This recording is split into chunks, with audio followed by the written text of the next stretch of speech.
our process. Thank you, Madam Chair. I apologize I did not arrive here at the beginning of the meeting. My name is John Adcock. I live at 7429 Rouse Road in Holly Springs, North Carolina. I'm here speaking today regarding the South Wake Park.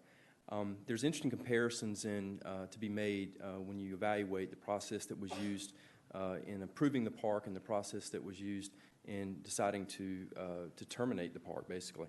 From a number standpoint, based on my calculation, the process for approving the park extended over 300 days, from at least August of 2017, when a work session was held by the legislative body, to discuss.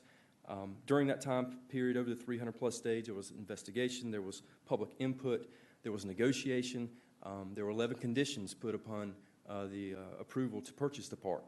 In contrast to that, the process to determine or to come to this board to vote to basically reverse course took 19 days. Based on my calculations, I see that one commissioner announced on social media around December 19th that there would be a vote before this board on January 7th. That included one public hearing. There was no other process involved. That is it.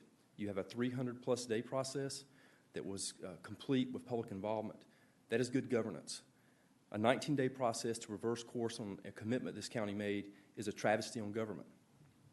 When you look at the two parks that keep being compared to each other, the Southeast Wake Park, evaluating that, there's one across the road, directly across Highway 42 from Southeast Wake Park, there's one approved subdivision for 32 lots. There's existing subdivisions along the boundaries of that Southeast proposed Wake Park, where the land was originally being purchased back in 2004, but yet at this point has now all of a sudden been placed as a priority after almost 15 years of ownership.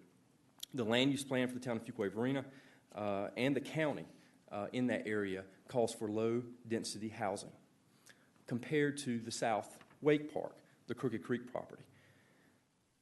You have, between the Brighton Forest Community Association, the Triangle Greenways Council, the Amherst Homeowners Association, between those entities with dedicated common open space, you have 168 acres of land that is contiguous to the South Wake Park property that is already committed to open space and to recreation. By adding the 143 acres of the South Wake Park, you're going to be in excess of 310 acres of land that it's located in one of the fastest growing areas in the state of North Carolina and arguably in our country.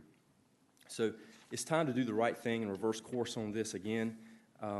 And this board, many members of this board often use quotes by some of our nation's profound leaders in the past. And today I quote Thomas Jefferson: "Whenever the people are well informed, they can be trusted with their own government, that whenever things get so far wrong as to attract their notice, they may be relied on to set them to rights."